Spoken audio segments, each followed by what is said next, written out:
Okay, this is chapter 17 of how to prevent dementia, poor man's way. We're going to go through the chapter on estrogenic chemicals and their relationship to obesity and cognitive impairment.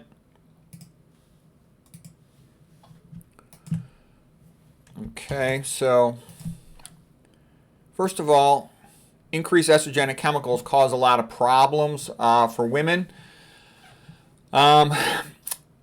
They can increase the risk of breast cancer, certainly. The big thing to increase the risk of breast cancer, we talked about it before, is deodorant, because it's got aluminum in it, which is a metalloestrogen. It's got typical estrogenic preservatives like parabenzoic acids. Women typically will shave their armpits. You share the lymphatics between the armpit and the upper outer quadrant. Used to be upper outer quadrant breast cancer was about 30%. Now it's about 60%. So you don't need deodorant. When somebody walks in a room, you say, "Hey, how you doing?" You don't sniff their armpits. And I've had millions of conversations with guys about women. Never once has a guy said, "Oh, I'm not attracted to her because of her body odor," or her armpits. That's something that they don't say. Okay, fibrocystic change, it increases the risk of that fibrocystic disease in the breast, which can end up leading to unnecessary breast biopsies and whatnot. Increases the risk of endometriosis. Endometrial uterus cancer as well, endometrial cancer. In men, it increases the risk of prostate cancer. The male prostate is somewhat analogous to the female uterus in its hormonal sensitivities. She can have prolonged menstrual periods. It can lead to anovulation. She's pregnant. It can lead to undescended testicles in the baby, abnormal development of the penis. Okay, so these are all some of the side effects of abnormal excessive estrogenic chemicals in the body. Increased morning sickness, increased postpartum depression, increased postmenopausal hot flashes. Okay, so there's a lot of problems with being exposed to estrogenic chemicals. It's actually a pretty simple subject. One of the things I see is, when somebody's got breast cancer, all the women running around with purple ribbons.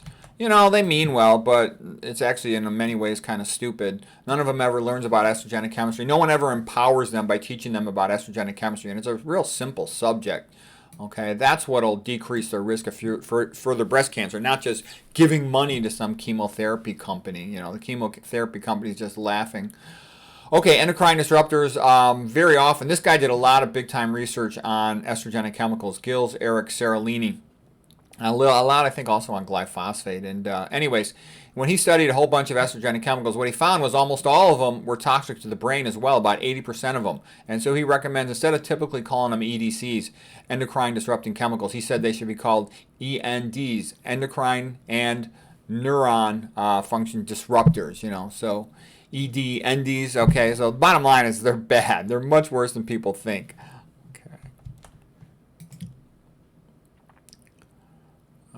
Okay, let's see here. So yeah, 20% of them were toxic to the thyroid. 80% were toxic to the brain. And they're never going to go away. This is $1 billion industry in making these chemicals because they're great preservatives. All right.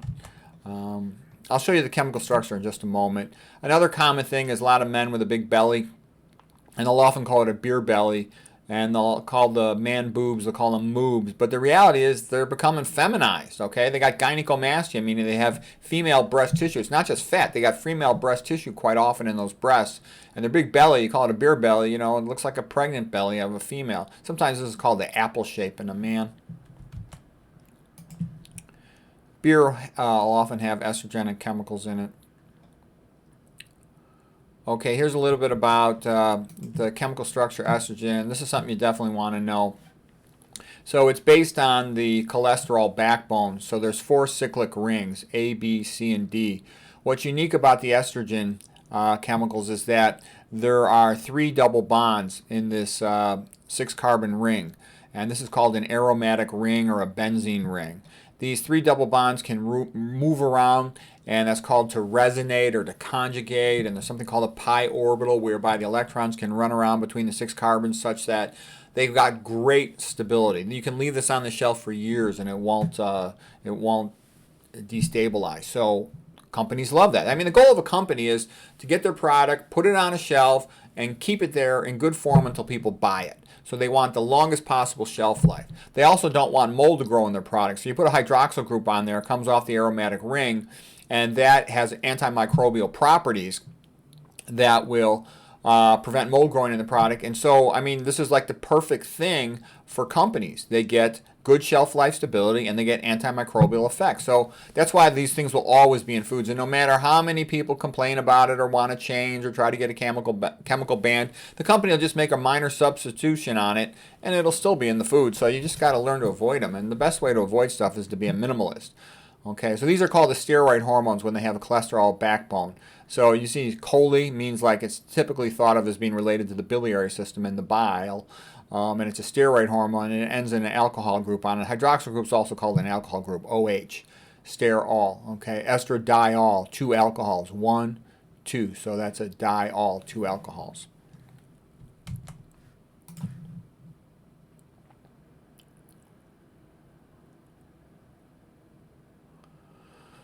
Okay, also, by the way, the aromatic ring and the hydroxyl group are together called a phenol.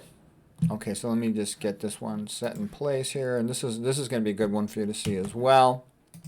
So what we have here is the estrogenic chemical with the phenol group here, the benzene ring, aromatic ring, and the hydroxyl group, and it'll form a hydrogen bond with a protein in the active site of the estrogen receptor. And the estrogen receptor evolutionarily, for whatever, how many thousands or whatever years, didn't have much competition. So almost any chemical with this structure on here, with this phenol group, the benzene ring plus the hydroxyl group on it, will have a tendency to interact with this receptor. And so it can potentially cause activation of your estrogenic receptors. All right, so this is an important point because you're going to see lots of molecules that look just like this, have a benzene ring this. The rest of it doesn't matter that much.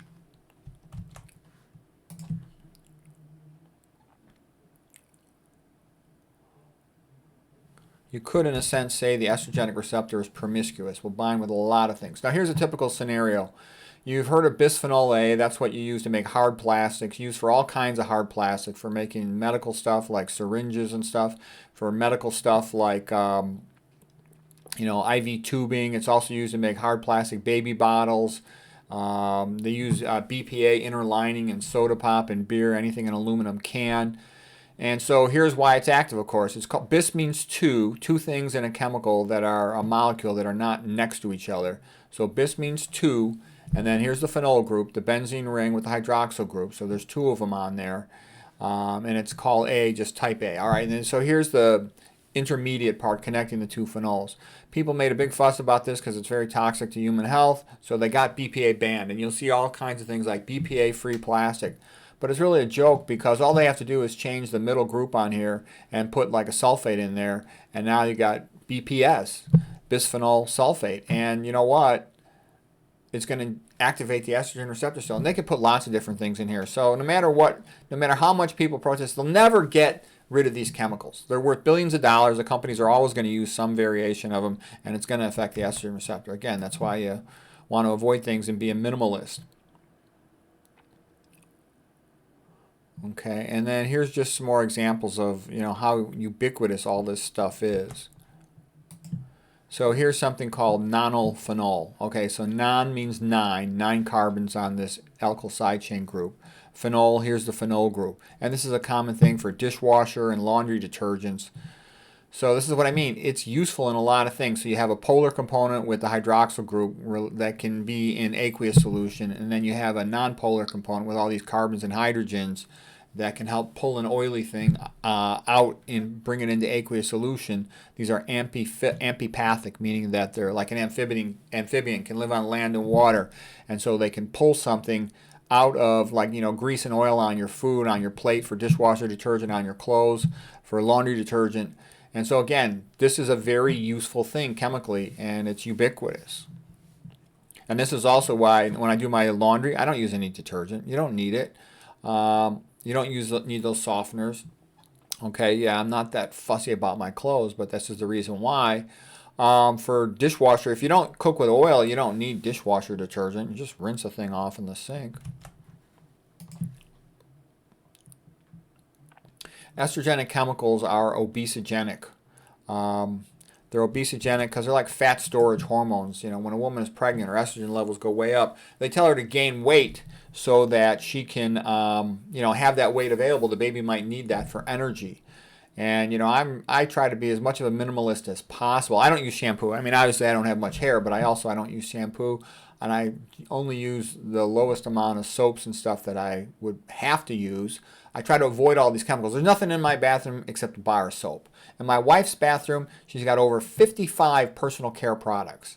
And I told her that that was stupid. She's rubbing estrogenic chemicals on herself. And she's like, oh, you don't understand. A woman would rub shit on her face if she thought it would make her pretty. And I'm like, well, that's what you're basically doing. And then she does all kinds of injection procedures, you know, Botox and stuff like that. So she tells me I've got a big bitch line on my forehead, that I look like I'm aging because I have so many wrinkles, and how I need to use her wrinkle cream so I don't age so rapidly. So, you know, it's not easy for a man to win an argument with a wife. She's always going to make it something emotional, and one way or the other, you know, she'll make sure that she comes out ahead. Okay, this right here is red dye, number 40, for example, and it has estrogenic properties. A lot of these dyes, they'll give them some name. It's a euphemism. It sounds like it's not that big of a deal. Red number 40, oh, no big deal. No, it's this big, giant chemical. Most of these dyes are like petroleum-based chemicals. So you really want to avoid all these things as much as you can. This is another reason not to eat processed food. It's full of these types of things. Some of these food dyes are mitochondrial inhibitors as well. Okay, and it's certainly not good for a kid eating something that could be a mitochondrial inhibitor or have estrogenic effects on the child. I actually think that's a big part of why so many kids are confused about their gender. They're exposed to tons and tons of estrogenic chemicals in their tap water, in the sky, from air pollution, in their food, the processed food with the soy and the corn-related organics, etc., in their laundry detergent, in their dishwasher detergent. It goes on and on, in their soap, in their shampoo, in their personal care products, their deodorant, their cologne. And when you put it on your clothes, like dissolves like, your skin is mostly lipid, and estrogen is a lipid, so it's dissolved right through your skin transdermally, and it's on touching your body 24/7 that you're wearing clothes. Okay, benzophenone. This is another one, like using sunscreens. I even think sunscreens are stupid. I mean, sometimes if you work out in the hot sun, you know, look at the guys who cut the lawns. They wear a big hat, long sleeve shirt, long pants. They don't wear shorts. And if you have to put some on because you're out in the sun, you can't avoid it. Yeah, fine. But you know, habitually go out in the sun, whatever you need, get your vitamin D, and come back inside. I don't ever use sunscreens. I think they have a lot of toxic chemicals. That's a topic for another day. I've given previous lectures on that, but. Okay.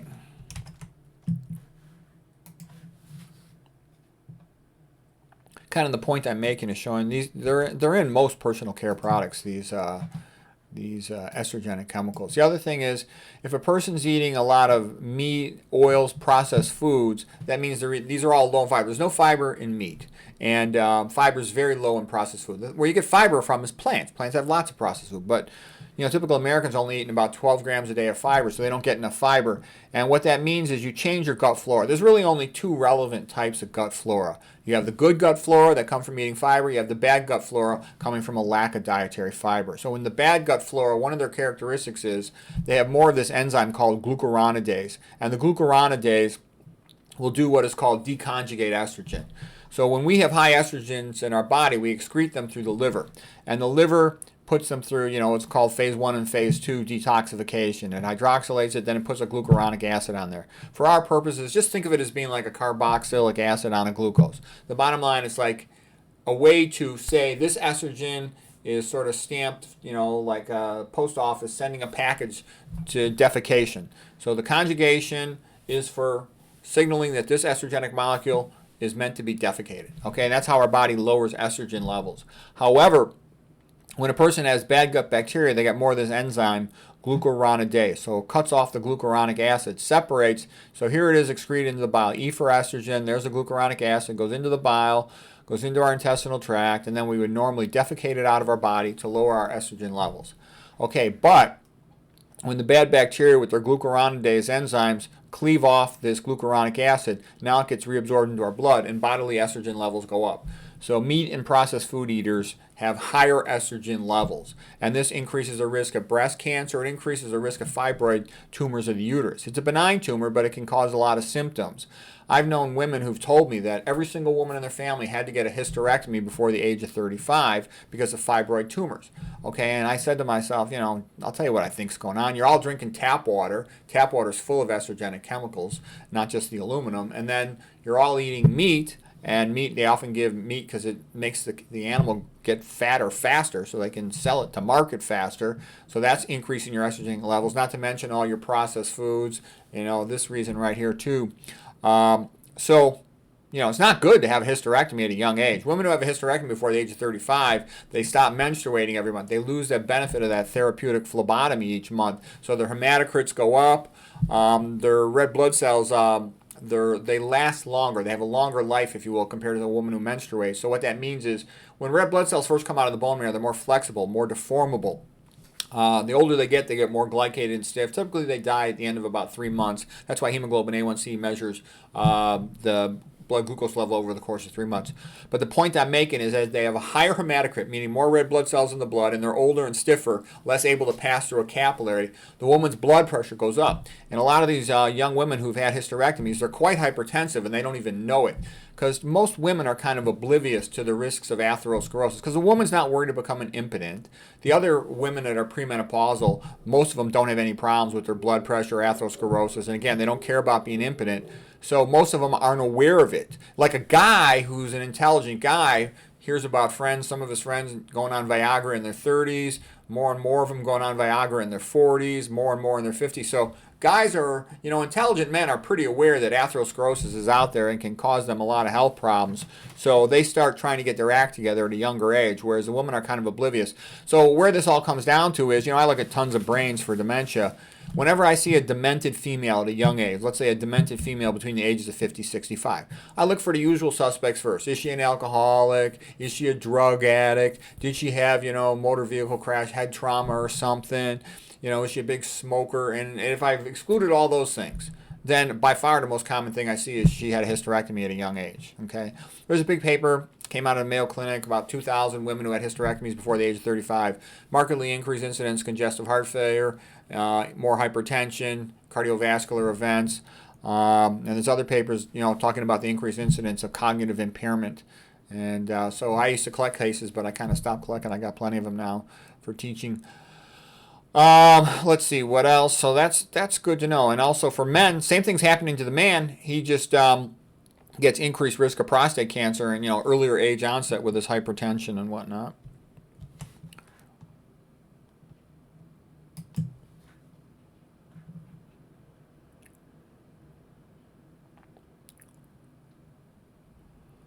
Okay.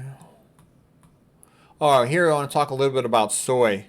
So, soy is one of those popular foods, and every popular food has a bodyguard of lies, all kinds of fake papers. These big food companies, they've got billions of dollars, okay? They do whatever they want, okay? They buy the research journal. Most articles in nutritional journals are fake, okay? And most articles in medical journals are fake.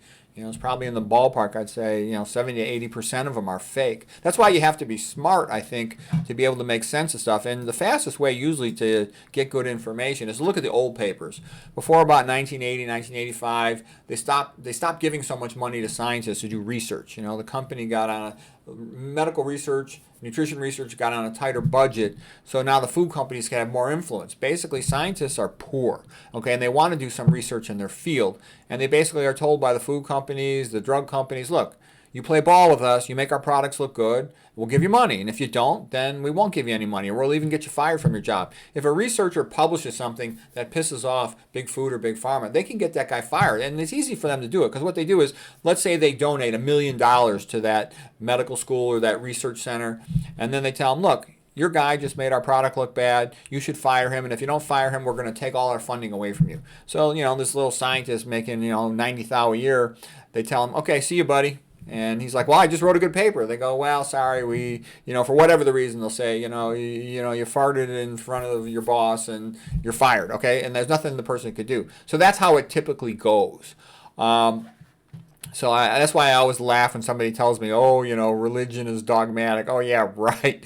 In the real world, money is what controls things, and big money wants the public lied to because that's where the money comes from, tricking the public. So the point I'm saying about soy is like one of the people are like fanatically devoted to soy. I've been kicked out of a Facebook group for criticizing soy. I've had lots of people pissed off at me because I criticize soy. And the reason I do it is because if you look at the papers, before 1985, there's tons of papers talking about all kinds of problems with soy, about it causing premature puberty, causing increased risk of disease. And then there's articles, in animals, and there's some in humans too, about damage to reproductive function, lowering of sperm counts. You'd be surprised. I made videos about it before. I haven't recently reviewed all my soy stuff, but I think it's for chumps. Typically it's GMO. It's processed with hexane, which is a neurotoxin. Glyphosate is toxic to the human body in numerous ways. Okay, and the joke here in this picture is, this, young, attractive lady here, she's got big breasts. That's an obvious reason for estrogen doing its job. She's got a Virginia, more work for estrogen, you got a uterus. Okay, look at this soy plant. I don't see any breasts. I don't see any uterus. I don't see a Virginia. So why does it need to have high estrogen? Okay, why would it do that? Some plants want to be eaten, maybe a bunch of berries or something. A bear eats them, walks a couple miles down the path in the forest, defecates, and then they can grow a new berry tree in that location. But the point is, some plants don't want to be eaten. And so one of the ways they can prevent themselves from eating is putting high estrogenic chemicals into their leaves. So when the animal eats them, they will become infertile. What is a typical birth control? Ethinyl estradiol, EE2. So by soy having these high estrogenic chemicals in there, it can make the animal infertile, and then eventually there'll be less animals eating it. In addition, it's goitrogenic. It can decrease thyroid function. That'll also make it harder for that animal to compete and survive in the world. Okay?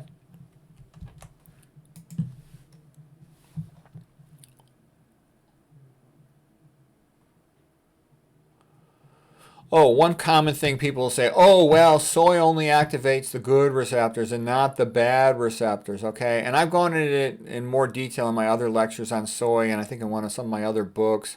It activates both of them, the alpha and the beta receptor, including the ones with the secondary sexual characteristics.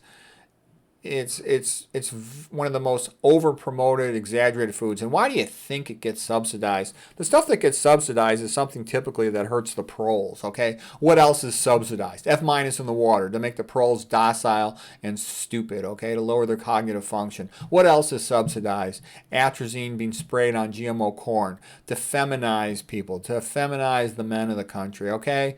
To make them infertile. F- lowers fertility. Atrazine on the GMO corn with the high fructose corn syrup with the HG on it, the contamination of it for making high fructose corn syrup. All of these things lower the intelligence and the fertility of the population and the cognitive function. And that's what the elites want. They want, a stupid, docile population that will shut up and do as it's told, okay? So soy goes with that whole package. It's not some surprise, okay? Increase in fertility, hexane neurotoxin, make people stupider, herbicide glyphosate, numerous harmful effects. It's a brain excitotoxin. It increases leaky gut. It has antibiotic-like effects that help, get rid of the good gut bacteria, helping to proliferate the bad gut bacteria. That will increase leaky gut, autoimmune disease, and like I said, it increases the risk of cognitive decline. And some people say, oh, well, soy is a health food. Wasn't there a research study saying soy is healthy? What I think is the main thing going on with these soy studies, besides the bias of them trying to make things look good for the companies that pay them, industry-funded studies, is that in some of these studies, the population stopped eating meat and dairy and then had more soy, like soy milk to replace dairy milk. So, in that comparison, soy's not as bad as meat and dairy, but it's still a toxic thing.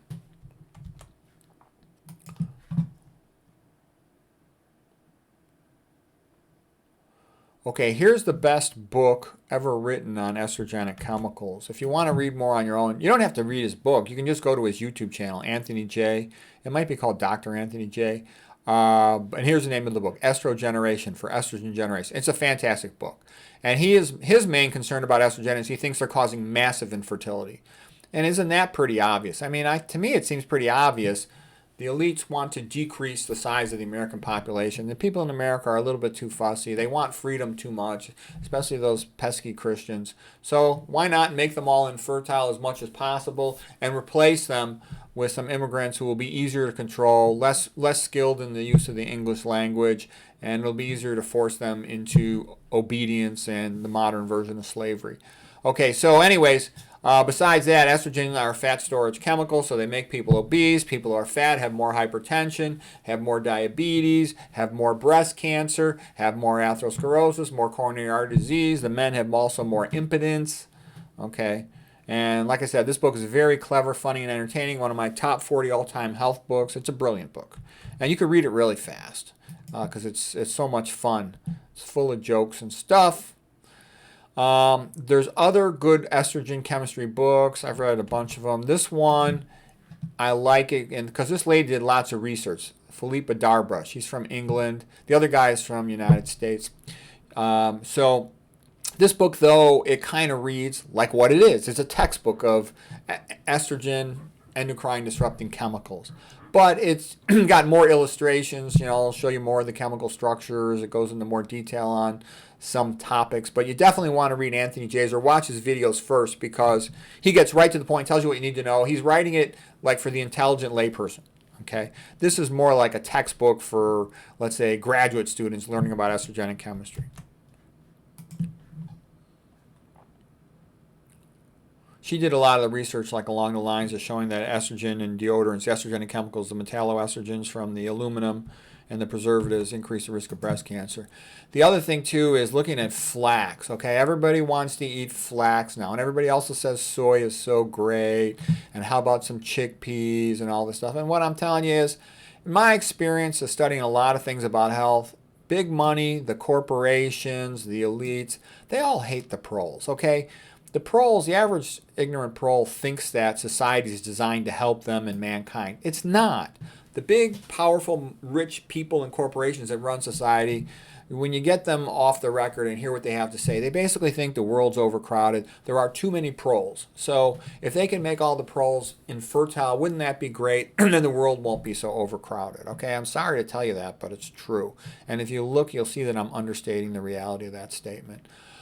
All right, so what's the point? You'll always hear all these people, these high-fat phonies, recommending, oh, you should have some flax, and you should have some soy, and some chia, and, sunflower seeds and all this stuff. And I'll say, look, soy's got like thousands of times more estrogenic chemicals than almost all other plant foods. And then, if you go to the flax, that's even got far more, at least like 4 times as much estrogenics as does soy. It's a little bit of a different type of estrogenic, but it's still estrogens. My background, I came from being a wrestler, all right? Wrestlers want to be tough, they're macho, they tell the truth, okay? Do you think I want to eat something that's high fat, increasing my risk of obesity, and estrogenic, feminizing the person, and also making them fatter? That's the last thing in the world I would want to eat, is something to feminize and faticize. It's an obesogen to make you fat. So I have zero interest in this stuff, okay, too. Yeah, and then they want you in a radio-opaque container, keep it in the fridge, meaning that it's predisposed to lipid peroxidation. Soy is about 40% of the calories from fat. That's really fat. I try to keep my percent of calories from fat low, down well below 10%. Would I want to eat something 40% fat? No. Once in a while I'll eat chickpeas, garbanzo beans, which are about 13% fat. Black beans are about 4% fat. Lentils are about 3% fat. Yeah, that's reasonable.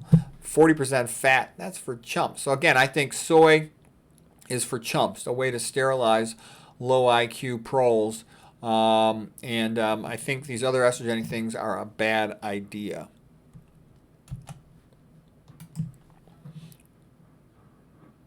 Okay, these are things associated with high estrogenic levels. We kind of talked about most of those already. In Japan, women didn't even have any noticeable symptoms of becoming postmenopausal typically, other than their periods stopped. Whereas in America, they'd have all these symptoms because of all their estrogenic chemicals in addition to just the normal female reproductive cycle chemicals.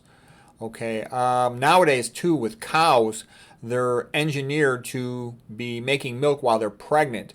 And a pregnant cow has very high estrogen levels. So what happens is a lot of children are going into premature puberty, especially girls. I've had friends and family members where their daughters are going into puberty at a markedly early age, and I think this is a major contributor to that. Not a good thing. And like I said, they don't remove them from tap water because it's too expensive to remove the estrogenic chemicals. But it's easy to remove. All you need is a carbon filter. It's an organic chemical, with a lot of carbons in it, so you can just remove them with a carbon filter. Why not? Why would you want to eat that? And you'll be drinking other woman's birth control pills. She voids them into the toilet, and then they come up, they stay in the waterway, they're not filtered out. And I love the way they handle processing water for municipal cities and stuff. They put aluminum in there, which causes infertility and lowers IQ, but they don't remove these estrogenic chemicals, which also contribute to infertility, obesity, and in the long run, decreased cognitive function. Okay? So that's what I mean. Don't think anybody's going to save your health for you. You have to do it for yourself. That's why you want to learn all this stuff. And that's also why I'm telling you this, because I think it's useful.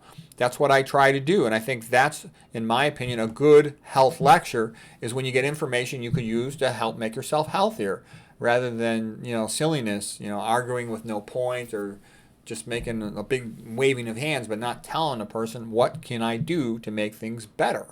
Okay, so we talked about becoming a minimalist. Like I said, live like Adam and Eve, but with indoor heating and plumbing. It's good to keep those.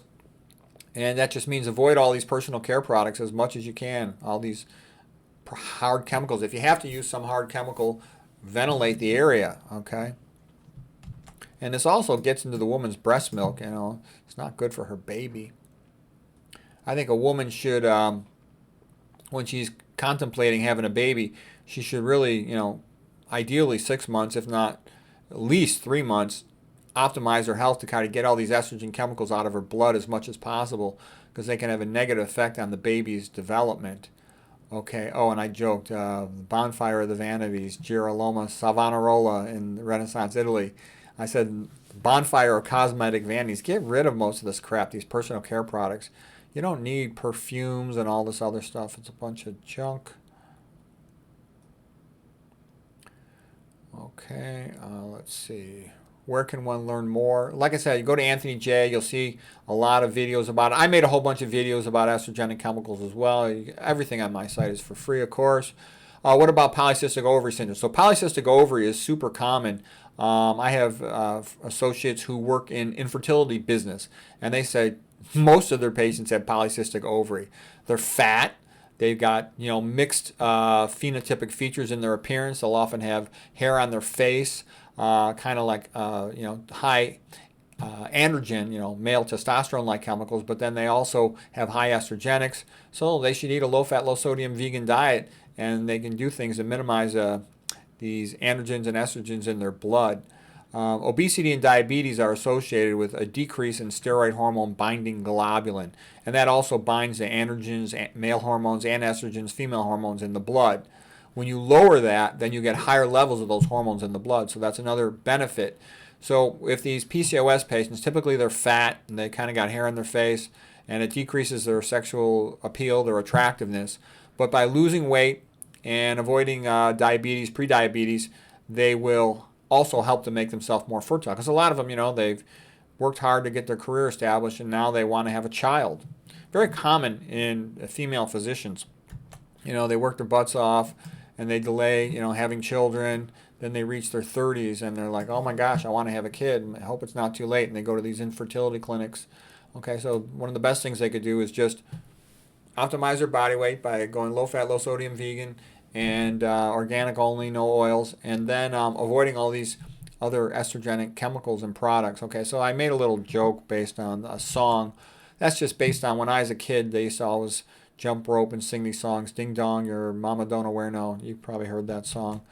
And the playground at school when you were young. All right, and that's basically it for this chapter. I hope that was helpful. And like I said, I got a lot of longer, more detailed lectures on estrogenic chemistry.